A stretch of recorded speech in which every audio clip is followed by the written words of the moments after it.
Popping off in the rap industry will fill your pockets up and put you in the spotlight, but it also paints a huge target on your back. More rappers get murdered than any other job. In most cases, never get solved.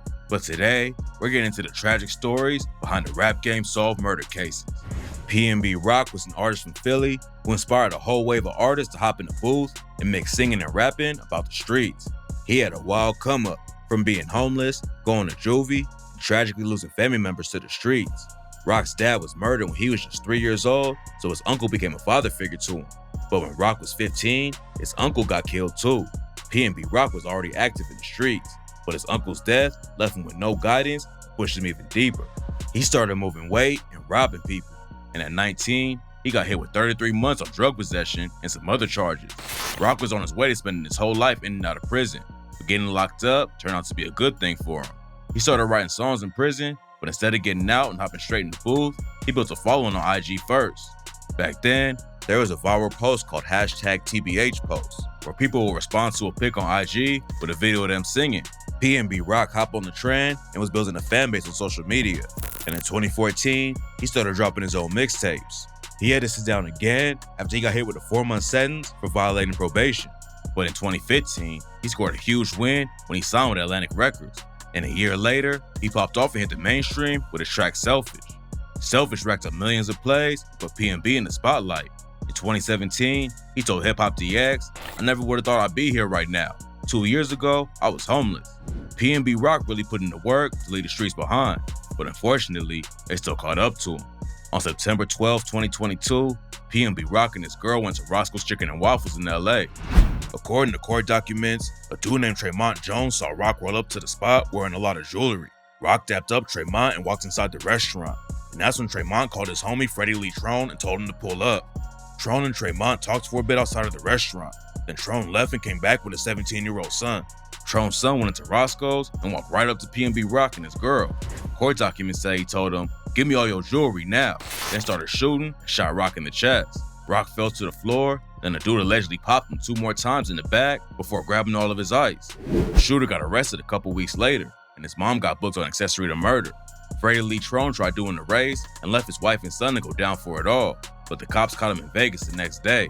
After Rock got killed, a lot of people were blaming his girlfriend and said that the shooter saw her post Roscoe's on IG, but it turns out that Tremont Jones is the one who dropped Rock's location to the dudes who killed him.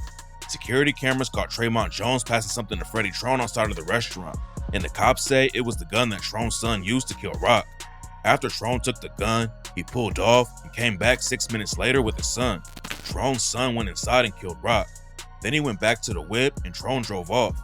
Right after the shooting went down, security cameras at Trone's crib spotted him and his son going inside and then coming back out with different clothes in a trash bag. They burned the whip to get rid of the evidence, then Trone called up a woman who helped him go on the run to Vegas. During Trone's trial, he threw his son under the bus and said he didn't have anything to do with it. According to Trone, his son stole his whip and he had no idea what was going down. But Freddie Trone's wife, Chantel, had a different story. Surveillance footage showed Freddie and Chantel leave their house dressed in all black and wearing gloves, around 3 a.m. on the day after the murder.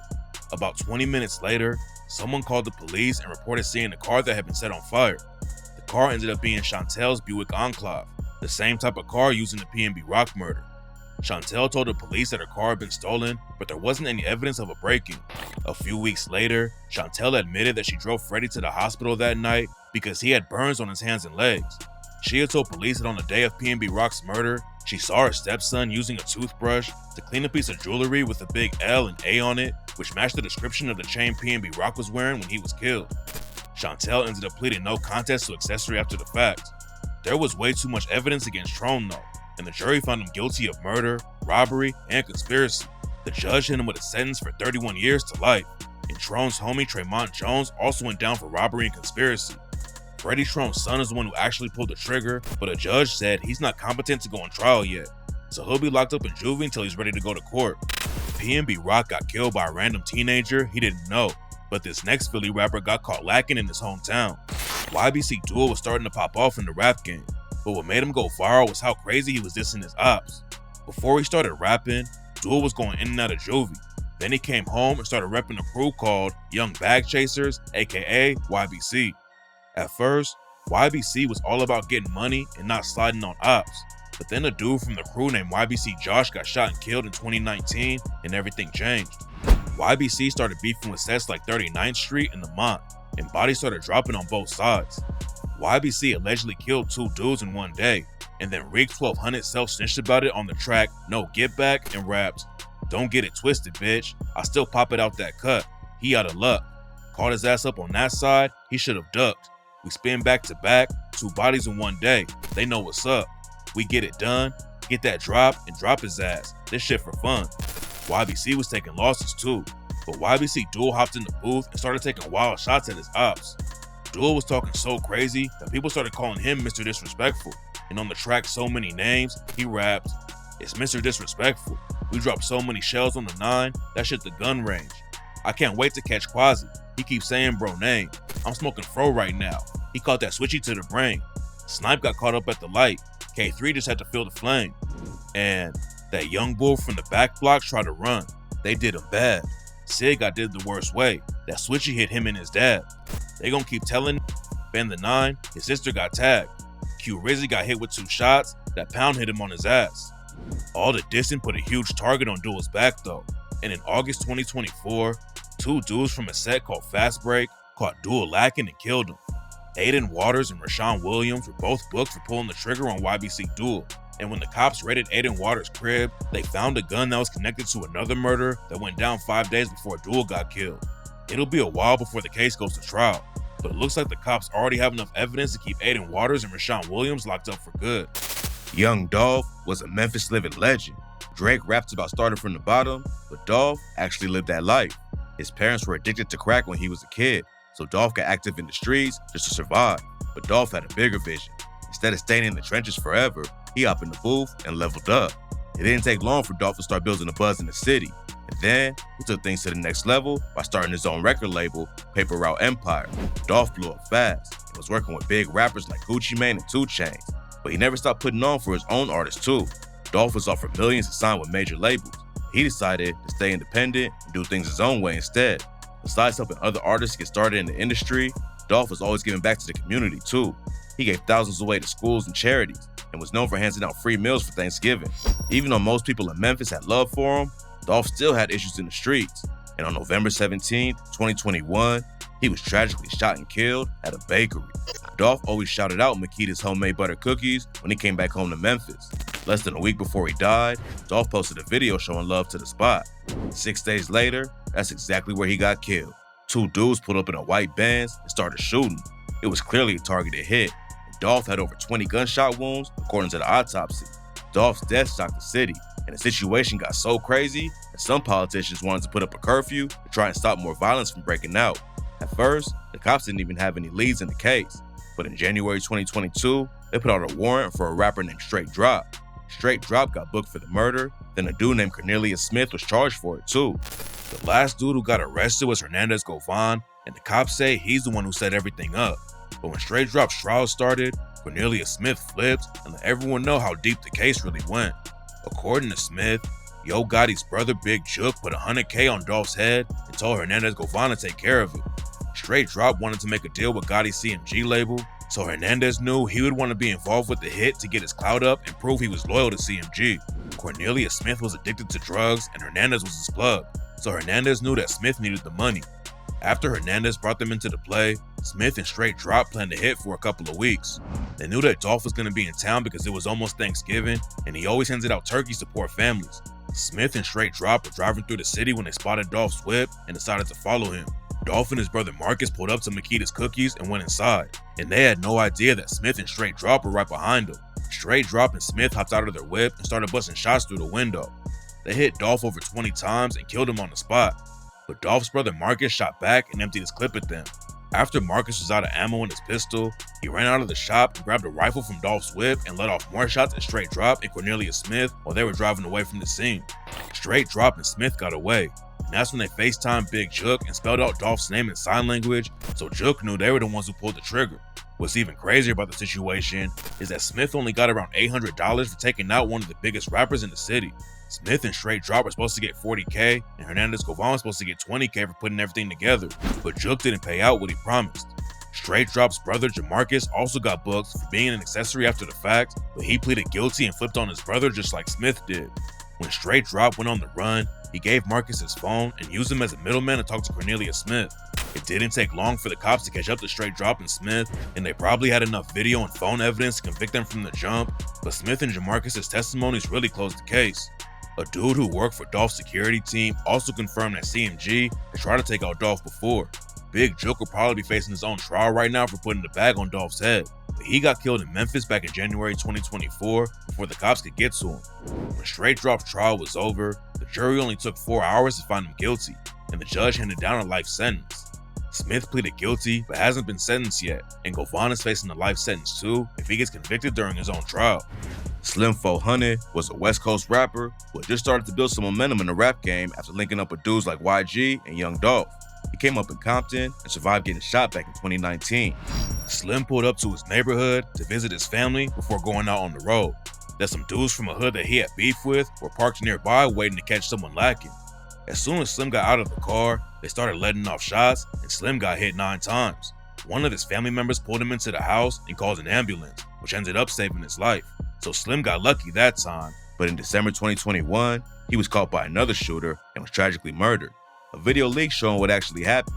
Slim was sitting in a driveway in Inglewood when a gunman walked up to his car. The shooter started letting off shots, and Slim lunged at him to try and grab the gun, but he wasn't fast enough, and unfortunately, Slim was pronounced dead at a local hospital. It took a minute for the cops to track down his killer. There was no updates for months, but in June 2022, they finally booked a dude named Michael Linnell Terry for the shooting, and a woman named Tamara Bell got arrested too. It's not clear why they wanted to kill Slim 400, but at least now his family knows that they won't get away with it. Michael Terry ended up pleading guilty to voluntary manslaughter and using a firearm as a convicted felon and ended up getting sentenced to 32 years. Unfortunately, Slim 400 ain't the only rapper affiliated with Young Dolph who's been murdered recently. This next artist got chipped a year after Dolph. She was allegedly taken out because her dad was the one who had her murdered. Lotto Cash Desto was a Memphis rapper who was signed to Lil Uzi Vert. She had been dropping music for a couple years, but wasn't really buzzing. But in June 2022, she popped off with the track Lunchroom featuring Uzi. It ran up over 1 million streams on Spotify and put Desto on the map. But unfortunately, just a few months later, she was gunned down in Houston. Desto and her homegirl were sitting at a traffic light behind another vehicle when 2 shooters hopped out of the whip in front of them and started dumping shots. Either Desto or her friend shot back and hit one of the dudes. When the police pulled up on the scene, they found Desto dead in the driver's seat. The cops located a dude named Christian Williams in a parking lot next to where the shooting went down. He got shot too, and apparently, his homies just left him there after they killed Desto. Williams got booked for the murder, but the cops are still looking for another suspect. It's not known for sure why they killed her, but later news broke she was the daughter of Hernandez Govan, the dude who allegedly put the hit out on Dolph. It's not clear if the shootings are related, but a month after Desto died, Govan hopped on Facebook and wrote, "I think I cursed you, Destiny, with my lifestyle. I apologize, baby." Rumors are flying that Desto was killed because of her dad's alleged involvement with Dolph's death, but we won't know for sure until all the cases go to trial. More details can break any day though, so tap in for updates as the story develops. Tupac's murder has been one of the biggest mysteries in the rap game since '96, but now, almost 30 years later, the case is finally about to end. In July 2023, the cops raided a dude named Keefe D's crib and took out all kinds of evidence. Keefe D repped the Southside Crips in Compton and already admitted to being involved with Pac's murder, but he always claimed that he wasn't the shooter. Keefe got caught up in a massive drug bust back in the day, but he made a deal with the cops to tell him all about Pac's murder so they would drop the drug charges against him. But a couple of years ago, Reggie Wright Jr. said that Keefe D was scared because there was some movement in the Pac case. I bet Keefe D been having the runs for the last 2 weeks. Because yeah, they are knocking on doors and there's some activity. And it turns out he wasn't lying. A few months after the cops raided Keefe's crib, they booked him and officially charged him for killing Tupac. One of the biggest parts of the whole thing is that Keefe D claims Diddy is the one who put $1 million on Pac's head in order to hit. According to Keefe, Diddy was pressed because Pac dissed him on the track Hit 'Em Up, so Diddy put out the green light. Keefe D is also the uncle of another dude from the Southside Crips named Baby Lane. Baby Lane had beef with some Bloods who were connected to Suge Knight. Baby Lane had tried to snatch a death row chain from someone who worked for Suge.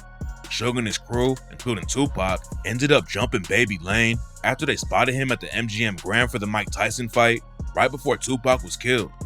According to Keefe D, Baby Lane was the one who pulled the trigger, although he was also in the car when it happened. Diddy had ties to Keefe D and the Southside Crips before Pac got murdered, and now the feds are looking at the case too. The news broke that the feds are working with the cops in Vegas to figure out what really went down back in '96, and when Keefe goes to trial in 2025, Tupac's murder will finally be solved. Pac isn't the only rap legend whose murder finally got solved. Jam Master Jay was the DJ for Run DMC and changed the rap game forever. They were the first rap crew who got on MTV, and they're the ones who really kicked down the doors for rap to go mainstream.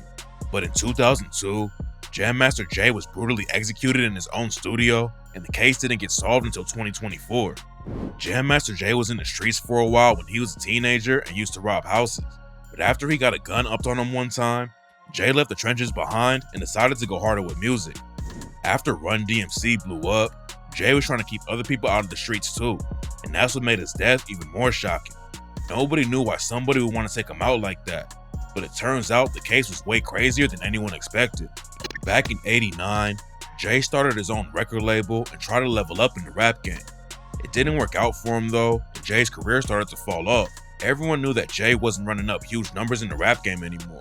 But what they didn't know is that Jay secretly had one foot in the trenches and was moving heavy weight. Right after Jay died, a lot of people thought Kenneth Supreme McGriff might have put a bag on his head because Jay was working with 50 Cent. 50 Cent had name dropped Supreme on his track Ghetto Quran, and Supreme wanted to blackball him from the rap game. Jay kept working with 50 though, so rumors are going around that Supreme had him killed. But in 2003, a journalist named Frank Owen dug into the story and said that Jay started running drugs to pay off his debts. According to Owen, Jay went to Washington, D.C. and picked up 22 pounds of cocaine from a plug called Uncle. Jay was supposed to pay for the coke a week later, but when he never gave Uncle the cash, Uncle sent 2 shooters to kill Jay at his studio. That wasn't the full story though, and the truth was even crazier. Jay was moving weight with a plug from Maryland, and Jay brought in his homie Ronald Washington and his godson Carl Jordan to cut them into the deal. Washington and Jay had been tight for years, and Washington was a known shooter. According to rumors, Washington is also the one who pulled the trigger on Tupac's homie Stretch and killed him in '95. According to prosecutors, the plug in Maryland didn't want Washington to be involved with the deal, and that's why Jam Master Jay cut Washington and Jordan out of it. Washington and Jordan were so pressed about being cut out of the deal, they had a dude named Jay Bryant open the fire escape to Jay's studio, then Washington and Jordan walked in and shot him to death. There were other people in the studio when it went down, but nobody ever talked to the police because they knew Washington and Jordan, and if they went to the cops, there was a good chance they would have been killed too. It took a long time to solve the case since nobody would speak up, but Washington and Jordan were finally arrested in 2020, and in 2024, they were both officially convicted of murder. They'll probably end up doing life sentences, but the dudes who killed this next rapper are facing the death penalty. Foolio is one of the most hated rappers in the game. His beef with Young and Ace turned Jacksonville into a war zone, and the ops have been trying to take him out for years. Foolio had already survived a few shootings, but in 2024, the ops finally caught him for the last time and killed Foolio while he was celebrating his birthday in Tampa. Foolio kept posting his location on social media and even admitted that he was getting drunk. He probably felt comfortable because he wasn't in his own city, but his ops were paying attention and drove all the way from Jacksonville to Tampa. Foolio and his friends left the club and went back to their Airbnb, but they ended up getting kicked out of the Airbnb for partying and had to get a hotel. 3 shooters followed Foolio to a hotel and ambushed him in the parking lot, but they had been following him all night and just waited for the right time to pull off the hit. After Foolio died, everyone thought Ace and his ATK crew might be involved, and on the same day Foolio was killed, Ace dropped the track Do It and rapped, "Stolens and rentals with choppers and killers in it. Catch his ass and do his ass. You know we finished. Flip his ass and smoke his ass. We stand on business." The cops said that Ace wasn't involved with the investigation, but the shooters were all connected to ATK and 1200. There were 5 people involved with the hit. Isaiah Chance and his girlfriend, Alicia Andrews, were the ones following Foolio around all day. And in another whip was Sean Gathright, Rashad Murphy, and Davion Murphy. Isaiah Chance is affiliated with ATK, and Rashad and Davion Murphy both rep 1200. Gathright is from Mississippi and allegedly doesn't rep any of the gangs in Jacksonville, but that wasn't the first time he tried to kill Foolio. Back in October 2023, Foolio got hit up while he was driving through Jacksonville and caught a bullet in the foot, and after the cops raided Gathwright's crib, they found evidence linking him to that shooting too. As soon as the Foolio hit went down, The cops in Tampa started working with the Jacksonville police because they thought Foolio's ops followed him to Tampa. They didn't have any leads at first, but 3 days after Foolio died, the cops in Jacksonville pulled Gathright over for speeding. The cops found drugs and guns in the whip and booked him, but Gathright tried to escape from the jail by climbing through the ceiling. He got caught before he could make it out though, and rumors say he flipped on everyone and broke the whole Foolio case wide open. 1 day later, the cops booked Isaiah Chance and his girlfriend Alicia Andrews. Davion and Rashad both did the race, but the cops tracked Rashad down and brought in the SWAT team to make the arrest. Davion is still on the run, but it's probably only a matter of time before the cops catch up to him too. Now Isaiah Chance, Rashad Murphy, and Sean Gathright are all facing the death penalty, and the cops have all kinds of evidence to convict them. There's surveillance footage, receipts from the Airbnb that the shooters rented in Tampa, and Rashad Murphy even texted somebody from Sean Gathright's phone after the hit and said, "I'm coming home. My thirst is quenched." Rashad and Davion are cousins, and they had personal beef with Foolio. Rashad's little brother was a dude named Spaz, and back in 2018, Foolio's homie Kenny K allegedly killed Spaz at a football game, and Foolio had been dissing him ever since. Isaiah Chance had beef with Foolio too. Back in the day, Chance was really tight with Young and Ace's brother 2-3, but 2-3, Ace, and 2 of their homies got hit up in 2018, and Ace was the only one who survived. Foolio dissed 2-3 like crazy after he died, like on the track When I See You, when he rapped, "I'm 2-3 high, should say your goodbye, get that boy to business like a suit and a bow tie, light them boys block up like the 4th of July, they got caught lacking, the whole world wanna know why, and 4 shot, 3 dead in the worst way. He kept dissing on me, now we smoking 23. Isaiah Chance got his girlfriend Alicia Andrews to help out with the hit too. She isn't facing the death penalty like everybody else in the case, but the prosecutors are still trying to get her locked up on a life sentence. The murder trial won't start until the end of 2026, but everyone involved with Foolio's murder is going down for sure. Atlanta is home to some of the best rappers in the world, but it's also one of the most turned up cities in America. Trouble came up in ATL, loved his hometown. Last year, he was tragically murdered there after linking up with the wrong girl. Trouble really came from the trenches and first broke into the rap game in 2011 when Complex featured him on their 15 New Rappers to Watch Out For list. Trouble's career had a lot of ups and downs, leaving the streets behind wasn't easy. He got hit with drug charges back in 2017, but when he got out, Trouble linked up with Michael Made It and signed a deal with Interscope. His debut album, Edgewood, dropped the next year and put him on the map.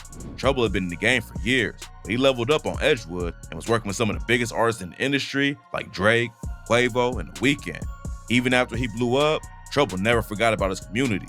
In an interview with The Fader, he said, "At the end of the day, a lot of folks, all they need is just a little help advancing. I know you can't help the whole world in one moment, but you can take steps to try to."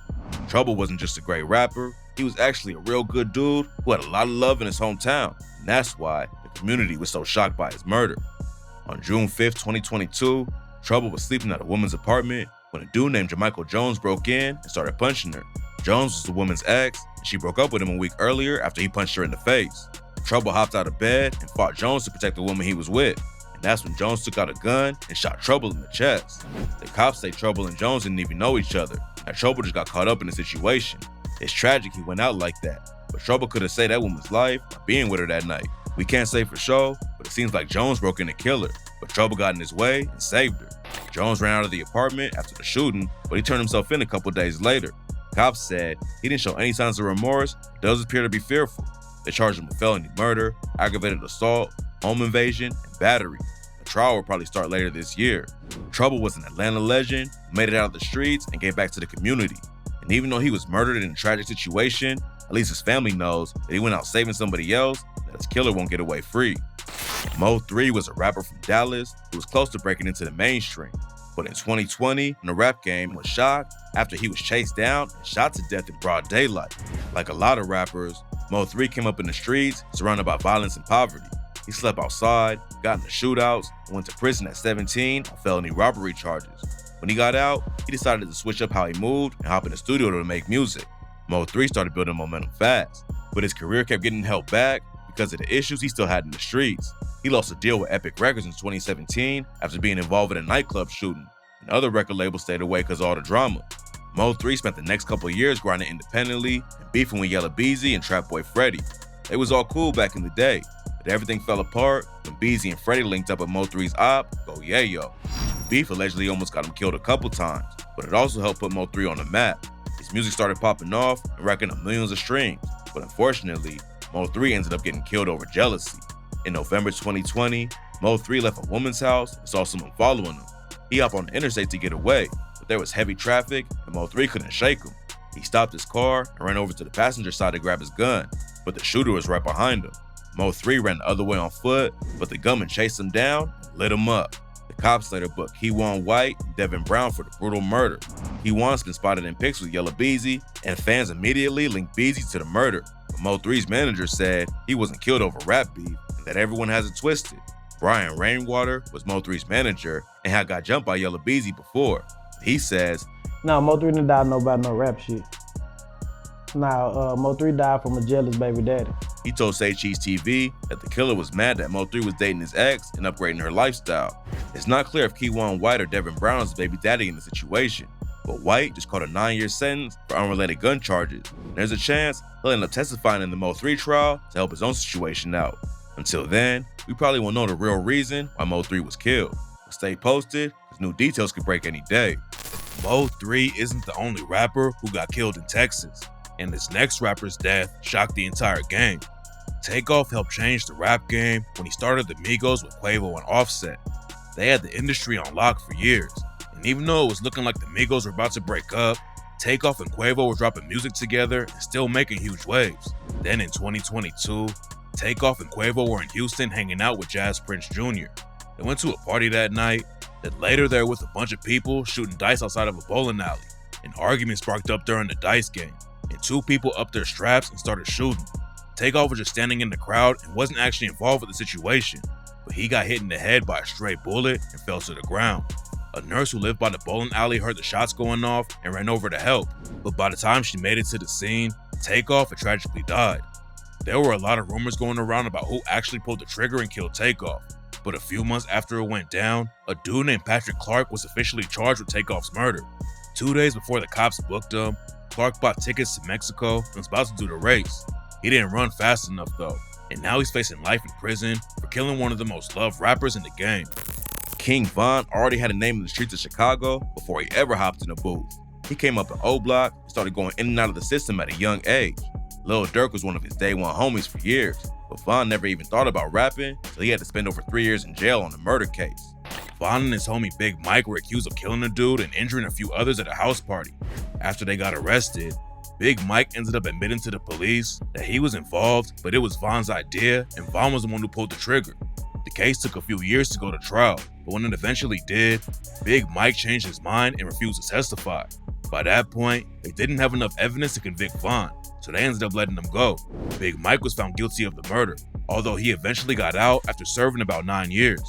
Von started writing lyrics behind bars, and after he beat the case, Von decided to switch up how he moved and try rapping instead of jumping back in the trenches. He started dropping music in 2018 and was running up crazy numbers from the jump. There have been a lot of great rappers coming out of Chicago, but fans knew that Von was special. Everything he dropped racked up millions of streams, and Von was on his way to becoming a superstar. He had plans to use his rap money to help his community and put up daycares in O Block, but Von was tragically killed before he had the chance. In November 2020, Von saw Quando Rondo in Atlanta and put hands on him. At first, it was just a fight, but then Quando's homie Lil Tim hopped out and started letting off shots. The situation turned into a full-on shootout between Quando's side, Von's crew, and some cops who were nearby too. 8 people ended up getting shot. Von died later that night from his wounds. Lil Tim was booked for the murder right after it happened, but his case later got dismissed. Von's death had a major impact on Chicago and the whole rap game. He was one of the most talented artists in the game and was on his way to the top. But now, we'll never get to see how far he would have taken it. Dex Osama was a rapper from Detroit who popped off with tracks like Death on Me and Cleanup Man. Back in 2015, he was building a lot of momentum and even linked up with Meek Mill for a collab. But then, he was tragically shot and killed outside of a strip club before he could make it out of his hometown. In September 2015, Dex was at the Crazy Horse strip club where his girlfriend Chantel Sturdivant worked as a dancer. That night, she was about to dance for a dude, but Dex signaled her to stop. She went over to Dex, he dumped a bottle of champagne on her and told her to get dressed. Chantel headed to the back of the club, that's when she heard a shot go off. According to other witnesses, here's how it went down. Dex got into an argument with two dudes named Dietrich Odoms and Otis Davis inside the club, and he let off a shot into the air. That's when they all went outside, and Dex let off another shot into the air. Then Davis pulled out his burner and shot Dex. Odom started shooting too, and Dex took off running for his life. He threw his gun in the gas station trash can, then collapsed on the ground, and was later pronounced dead. The whole thing was caught on camera, so it didn't take long for the cops to find Dex's killers. But it's just another tragic situation where talented artists got tied up in the streets and killed before they could leave them behind. It's hard to find an artist who had more love in their hometown than Nipsey Hussle. He was only 33 when he was killed in 2019, but he was already a living legend in LA. Nipsey left home at 14 and started repping the Rolling 60s neighborhood cribs. He could have spent his whole life gangbanging, but when he was 19, his father took him on a trip to Africa that changed everything. Going to his dad's home country of Eritrea inspired Nip to become a community activist. When they got back to the States, he hopped in the booth and started recording music. He dropped his first mixtape in 2005, picked up enough steam in the industry to sign a deal with CMG and Epic Records. Nip stayed on his grind and kept dropping projects. He worked with some of the biggest artists in the game, like Drake and Snoop Dogg, but he never stopped giving back to the community. Even though he was open about his affiliation with the Crips, Nipsey spoke out about gang violence and wanted to help kids stay out of the streets. He started a co-working space called Vector 90, where people could learn about science, technology, and math. He had plans to meet with the LAPD to help stop gang violence in the city. Nipsey was one of the most positive dudes in the industry, which made his death even more tragic. On March 31st, 2019, Nipsey was talking to a dude named Eric Holder outside of his Marathon clothing store in South Central LA. They had known each other for years and were both from the Rolling 60s, but the streets were talking, and it was rumored that Holder had snitched on someone. According to witnesses, Nip warned Holder about the rumors that day. After they talked, Holder hopped in the car with his girl and they drove off. But before they got very far, Holder told her to pull over. He got out of the car with his gun. And that's when he walked back up to Nipsey and started letting off shots. After he killed Nipsey, Holder got back in the car and fled the scene. His girlfriend said she had no idea he shot Nip, but she turned herself in the next day after she saw her car on the news. The cops booked Holder a couple days later, but he almost didn't make it to trial. While he was waiting to be taken to the courthouse, a bunch of dudes jumped Holder in a holding cell and sliced him up with razor blades. Holder survived the attack though, and Nip's family got to see justice served, and Holder was found guilty of first-degree murder and 2 counts of attempted voluntary manslaughter. Losing Nipsey was a huge loss, not just for LA, but the whole music industry. After he died, Obama showed love and said, while most folks look at the Crenshaw neighborhood where he grew up and only see gangs, bullets, and despair, Nipsey saw potential. Nipsey was a powerful voice in his community, and it's a tragedy he was taken so soon. Holder is facing life in prison for the murder, and his sentence should go down in February if there's no delays. Pop Smoke was one of the hottest new artists in the game before he was robbed and murdered in 2020. He wasn't the first Brooklyn drill rapper in the game. He was featured on Travis Scott's track Gotti, which helped him start to buzz. He followed that up with Welcome to the Party and really started popping off in the city. Welcome to the Party was an instant classic, and Pop proved he wasn't a one-hit wonder when he followed it up with tracks like War featuring Lil TJ and Dior, which almost has 1 billion plays on Spotify. He was working with superstars like Nicki Minaj and Quavo less than a year into his career, and fans knew Pop was about to take over the game. But before that could happen, 4 dudes broke into his rental house and brutally murdered him for his jewelry. Pop came up in the streets and was affiliated with the 823 Crips, GS9, and the Wu. At first, the cops thought he was killed over street beef. That's not how it went down. The day before he was killed, Pop and his homie Michael Duradola, aka Mike D, posted pics on IG of gifts they got. The killers allegedly saw the address in one of the pics on a gift bag, and that's how they knew where to find Pop. The house actually belonged to a reality TV star who was renting it out on Airbnb. So the killers were able to search the address online and find photos of the house and the layout, which they used to plan the robbery. On February 19th, 2020, 4 dudes snuck into the house while their homie waited in the car. They went into Pop's bedroom and found a woman who was staying with him. According to her, one of them put a gun to her head and told her to stay quiet. Then they went into the bathroom where Pop was taking a shower and demanded his jewelry. One of the suspects told his cellmate that Pop went along with it at first, but then he started putting up a fight. He ran out of the bathroom, and that's when the first shot went off and he hit the floor. He got up and made it downstairs, but they shot him again before he could get away, and Pop tragically passed away at just 20 years old.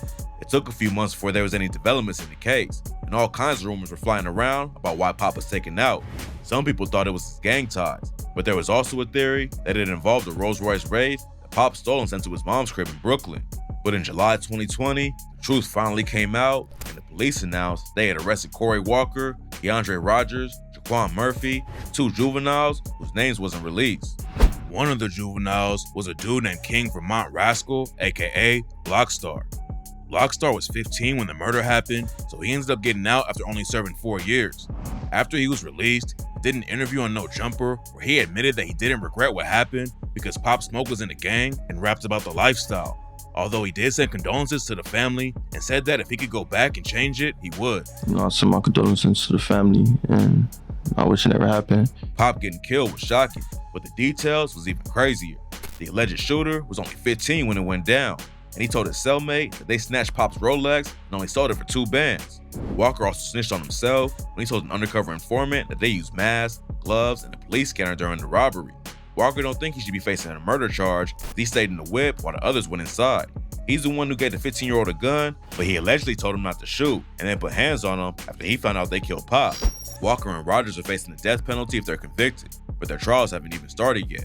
Walker should be in court by the end of February though, and hopefully Pop's family can finally get closure for his tragic death. The war in Chicago between the BDs and GDs has turned the streets into a war zone, and the music they drop has put the beef in the spotlight. They've had issues for decades, but the violence went to a new level in the 2010s, and each side has been losing members left and right. BDs have been running the drill scene in the city ever since Chief Keef blew up off his track Don't Like, but the GDs have a lot of talented artists putting in work in the booth too. One of the most respected GD rappers in Chicago was FBG Duck. He had a wild come up in the streets and used everything he saw and experienced to lay down some of the hardest drill tracks in the city. His track Slide popped off and ran up over 70 million views on YouTube. Duck already had a buzz in Chicago, but Slide put him in the mainstream spotlight and led him signing a deal with Sony Records for over $1 million. Duck had been grinding in the rap game for years, and all the hard work was finally paying off. But even though he had people watching him from all over the world, his ops were just right down the street. In July 2020, Duck dropped the track Dead and took shots at some BDs who had been killed. He said, "Y'all heard about J Money? Getting did the same way. Don't play with gang, you don't want a little bro in your gangway. I know you heard about Lil Boo, they left his shit by a tire. Bullets was hitting him, he was singing like Mariah. Yeah, you heard about Sharoy, I know that shit hurt the heart. He's probably walking, listening to his iPod. Yeah, you heard about Lil Steve, yeah, I heard about that too. But f him though, he a pack too." Duck had been beefing with O-Block and the rest of the BDs for years, but Dead took the disrespect to the next level.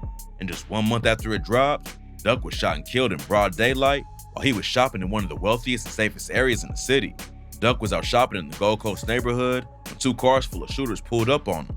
They hopped out and started dumping shots, letting off dozens of bullets at Duck and whoever else got in the way.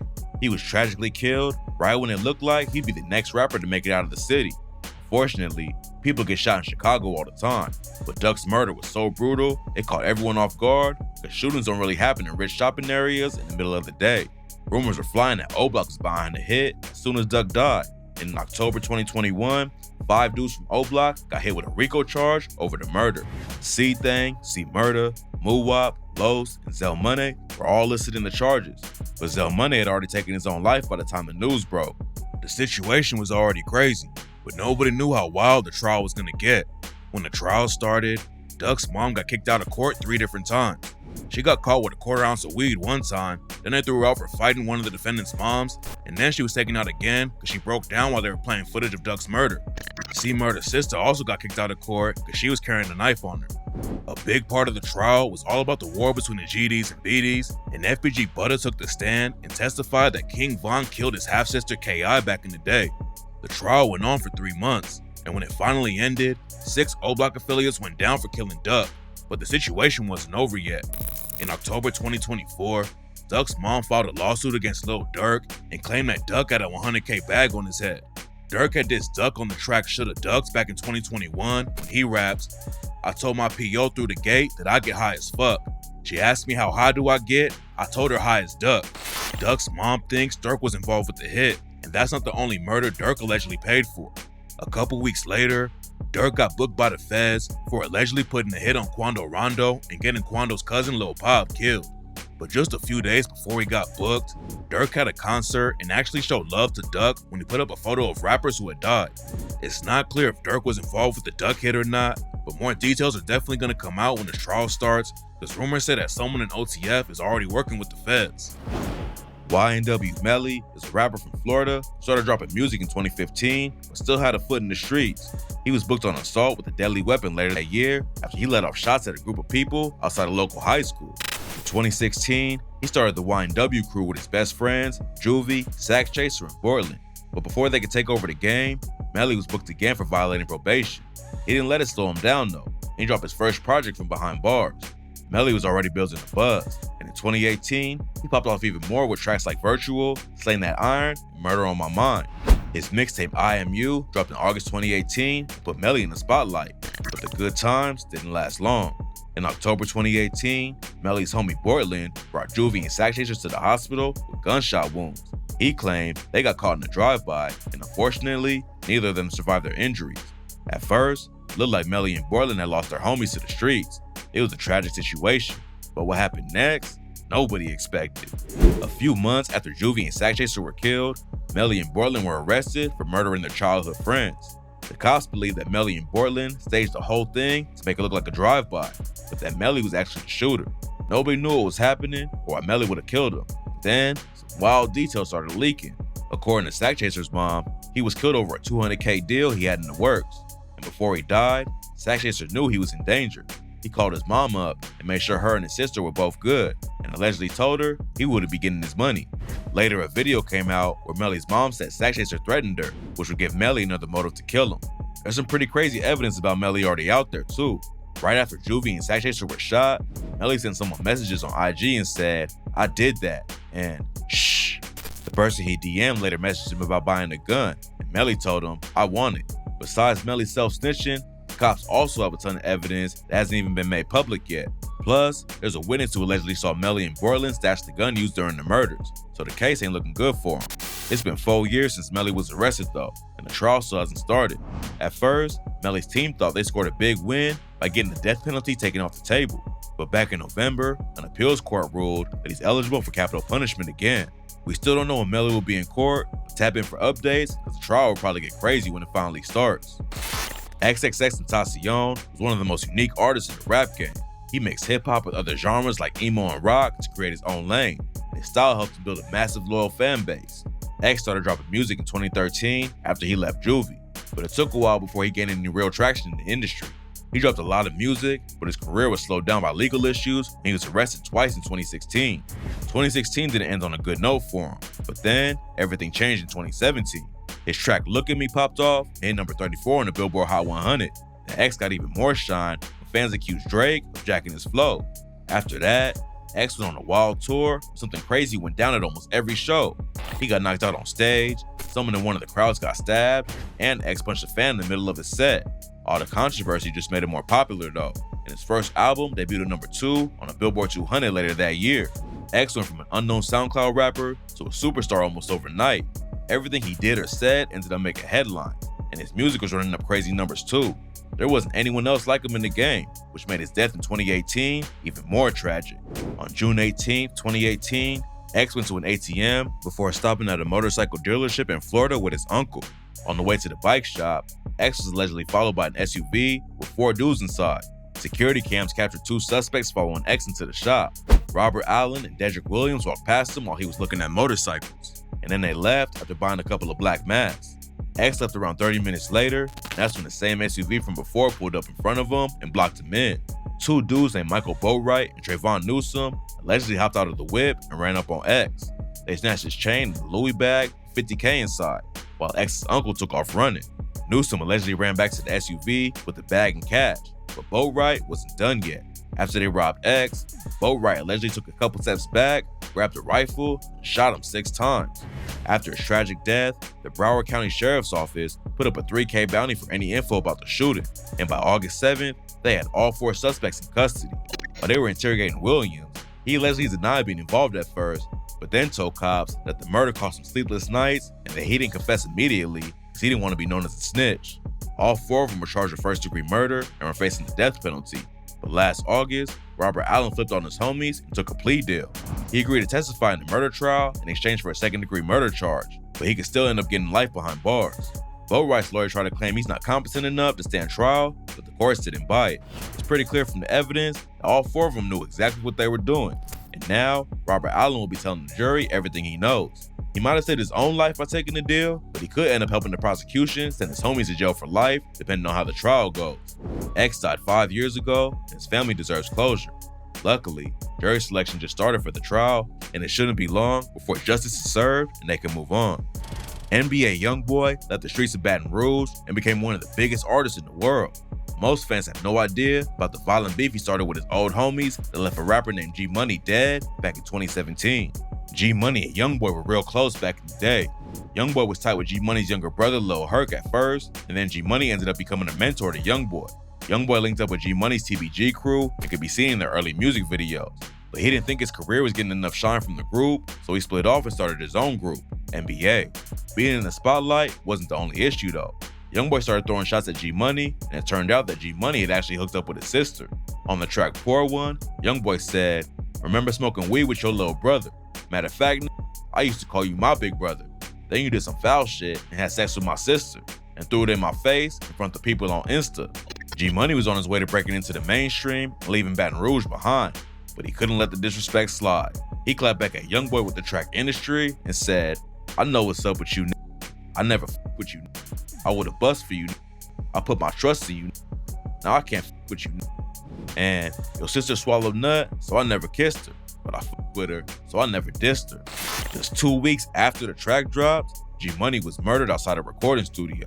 Rumors started flying that the NBA crew was involved as soon as it happened, but it took years before there were any developments in the case. In 2019, YoungBoy's homie NBA Lil Pap was charged with killing G Money.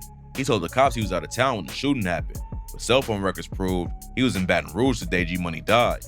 Pap was originally facing life in prison for a second-degree murder charge, but he scored a huge win just a week before his trial was set to start. Pap's legal team worked out a deal, and he was able to plead guilty to accessory after the fact of murder. Now he's only serving 5 years, plus 3 for a weapons charge he got hit with last year. According to the new indictment, Pap was in the whip of whoever killed G Money, but he wasn't actually the shooter. It's not clear if he had to flip on anyone to get the deal, but if he did, more arrests will probably be going down soon. G Money's death was a huge blow to Baton Rouge. 6 years later, it still has an impact on the game. Everyone thought his killer already got caught, but now the case is getting even more complicated. It's unfortunate that G Money's family still doesn't have answers, but at least Lil Pap won't be serving a life sentence for something he didn't even do. Like a lot of rappers from Atlanta, Bankroll Fresh was active in the streets way before he got active in the industry. He came up hustling in the trenches of Zone 3, but eventually decided to switch up how he moved and hop in the booth. Fresh linked up with Gucci Mane at first, then started working with some of the best producers in the city like Metro Boomin and Michael Made It. He picked up a lot of buzz with his debut mixtape in 2014, and the next year was even bigger for him. Fresh was on his way to making it out of Atlanta and had co-signs from legends like Gucci and 2 Chainz. But before he could break into the mainstream, he was killed at a studio by one of his childhood friends. No Plug is another Atlanta rapper who had been tight with Bankroll Fresh since they was kids. But after Fresh started popping off in the industry, No Plug said they started having some petty drama over women and other situations. What makes Bankroll Fresh's death even worse is that it allegedly happened over a Thanksgiving turkey drive. In 2015, Fresh and No Plug's cousin both hosted turkey drives to get back to the community. After Fresh was done with his, he pulled up to the drive in No Plug's hood, but No Plug's crew made him leave. It wasn't that serious of a situation, they already had some issues going on, and they didn't want Fresh pulling up without checking in first. Fresh and No Plug didn't see each other again until March 2016, and by the end of the night, Bankroll Fresh was dead. They ran into each other at Street Exec Studios in Atlanta, and Fresh allegedly pressed No Plug about the turkey drive situation. No Plug said he tried to leave, but Fresh grabs him, and they both fell down some stairs and had to be separated. No Plug left the spot, but realized he left 2 phones back in the studio. When he went back inside with his crew, Fresh and his homies already had their guns out. It's not clear exactly what happened next, but Fresh allegedly let off a shot and the whole place went crazy. Both sides started shooting at each other, and Fresh was tragically killed during all the chaos. No Plug turned himself in right after it went down, but he was released without getting charged because security footage from the studio backed up his side of the story. Bankroll Fresh had the skills and momentum to leave the streets behind, but unfortunately, he let a petty disagreement escalate to violence, and the rap game lost another talented artist over nothing. Lil Snupe was one of the most promising new artists in the game at just 18 years old. He had a rough come up in Louisiana, but always dreamed about making it out of the hood and becoming a famous rapper. People in his hometown already knew he was a dope freestyler, but Snoop proved to everyone that he had the skills to hit the mainstream when he slipped Meek Mill a demo tape and got signed to his Dream Chasers label. Snoop went up to Meek's bus after a show and handed him a CD. And less than 20 minutes later, Meek hit up his phone so they could have a meeting. Famous rappers have people begging to get put on all the time. Meek calling them up like that proved how talented Snoop really was. Meek started bringing Snoop around to freestyle for everyone, and he blew all of them away. Rick Ross, Bun B, and DJ Khaled all co-signed him, and Snoop's debut single Mellow popped off and racked up millions of views. Everyone knew Snoop was the next one up, but before he could reach his full potential, he was tragically murdered by his own friend over a video game. On June 20th, 2013, Snoop was at his homie Tommy Holden's apartment with another dude named Lil E. All of them were playing Madden and shooting dice, but at some point, the situation got heated. It's not clear exactly how it went down, but either Tony or Lil E ended up shooting Lil Snoop, and he died at just 18 years old. Holden was arrested for murder, armed robbery, and illegal possession of a weapon, and Lil E got hit with a manslaughter charge. Holden ended up getting sentenced to 10 years on the gun charge. He was never convicted of killing Snoop. Lil E's charges were dropped, he walked free, but Snoop's mother claims that E was the shooter. According to her, the whole case was messed up by the cops, and she never got justice for her son because of it. Lil E claims that Tony killed Snoop because he lost a lot of money to him that night, but unfortunately, we'll probably never know the real story. Snoop's legacy is still alive through his music and the people he impacted, but sadly, we'll never know how far he would have gone if one of his friends hadn't murdered him over nothing. Lil Boosie's always said, rappers need to get out of their city as soon as they blow up, because that's where most artists get killed. And back in 2018, an up-and-coming rapper named Marley G proved Boosie was right after he was tragically killed while visiting his hometown of Marksville, Louisiana. Marley started rapping as a kid and always wanted to make it in the industry. He tried going to college at first just to please his mom, but he realized school wasn't for him, so he dropped out and started chasing his dream full time. He moved to Houston and linked up with Rap-A-Lot Records. Not before long, he's popping off with tracks like I Got Him, Envy, and Mob for Life. Marley was on his way up. He had the skills, connections, and drive to become a star. But tragedy struck when he went back home for his little sister's homecoming. On October 14, 2018, Marley left his mom's house to go to a club called Boros Lounge in Marksville. His mom told him to be careful as he walked out the door, but less than an hour later, he was dead from 4 gunshot wounds. It's not clear exactly what happened, but a dude named Jimmy McGlory was arrested for killing Marley and another dude in the club. According to Marley's mom, he knew McGlory and they didn't have any issues. She still doesn't know why McGlory decided to kill him, but she believes it was out of jealousy because Marley's career was starting to take off. Marley had made it out of his hometown and was building a career in Texas, but unfortunately, he decided to go back for his family and ended up dying because of it. Hopefully more rappers start to learn they need to leave their city after they pop off, because cases like this are going down way too much. Lil Lonnie was a rapper from Jackson, Mississippi who hopped in the game back in 2014. It took him a couple years to really get his career up and running, but in 2016, he popped off with tracks like Colors and Change Up with Bryson Tiller. He kept grinding and dropped an album in 2017 with a feature from Boosie Badass. Lonnie was building his fan base every time he released a new project or song, and it was only a matter of time before he blew up. But before that could happen, Lonnie was randomly murdered by 3 dudes he didn't even know. In April 2018, Lonnie was driving in Jackson with a woman in the passenger seat when shots started going off from the car behind him. Lonnie got hit multiple times and his car crashed into a nearby house.